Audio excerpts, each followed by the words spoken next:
Merci de me permettre de donner mes sentiments par rapport à ce qui s'est passé ici. En visitant les locaux, j'ai été outré par tant de barbarie, par tant de violence. Ce qui est grave, c'est que les faits qui ont eu lieu sur la VDN sont éloignés du siège du quartier général de Khalifa Sall. Donc c'est par acte de vengeance que les policiers sont venus ici. C'est grave que des forces de l'ordre puissent utiliser les moyens mis à leur disposition par l'État, par la République du Sénégal, par les citoyens pour venir attaquer d'autres citoyens. C'est inadmissible. C'est vraiment une violence inouïe qui n'a pas sa raison d'être. D'abord, ces personnes sont dans un local privé. On vient les trouver dans ce local privé pour les agresser et c'est inadmissible.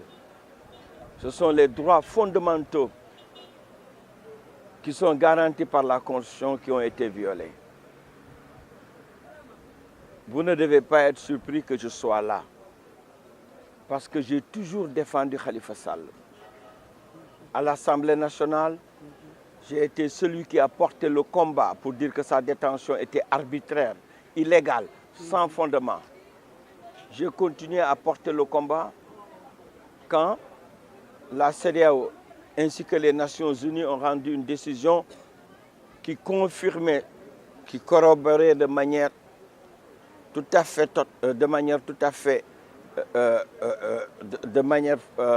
forte ce que j'avais dit. Là aussi, je me suis levé pour dire assez, il faut le libérer. J'ai eu honte quand la Cour suprême a rendu sa décision. La seule décision qui s'imposait dans l'affaire Khalifa Sall, c'était d'annuler la procédure et de le libérer.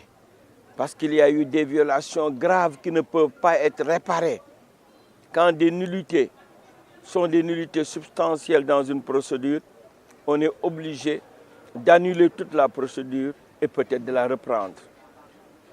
Cette affaire, une fois de plus, montre que c'est pour des raisons politiques que Khalifa Sall a été arrêté et mis en prison. Je dis, c'est à partir du moment où il a décidé de faire état publiquement de son ambition de briguer la magistrature suprême, c'est à ce moment-là qu'on a déclenché cette procédure. Ce qui s'est fait avec le président Macky Sall et son gouvernement est une honte pour le peuple sénégalais. C'est un recul de la démocratie. Le Sénégal n'a jamais vécu ces moments. Qu'on utilise la justice, qu'on l'instrumentalise pour écarter des citoyens sénégalais et ainsi limiter le choix du peuple souverain, une fois de plus, on ne peut pas trouver des violations beaucoup plus graves que celle-là quand il s'agit donc de la démocratie.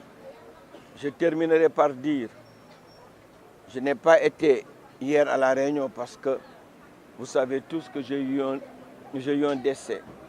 Un frère et un ami étaient décédés et j'ai dû aller à l'enterrement à Touba. Mais c'est l'occasion de dire que je suis dans le groupe des 25. Et je partage le combat de l'opposition. Nous en avons assez. Il faudrait que Macky Sall comprenne que les Sénégalais sont prêts à lui barrer la route. Ce qui se passe aujourd'hui au Sénégal est grave. On n'a jamais vécu de telles situations. Depuis 1992, on va vers des élections, alors que les principaux acteurs, toute l'opposition réunie, ne partagent pas les règles qui doivent permettre l'organisation d'élections transparentes. C'est une situation unique au Sénégal, unique et inique. Une fois de plus, je dis c'est grave. Il faut arrêter tout cela.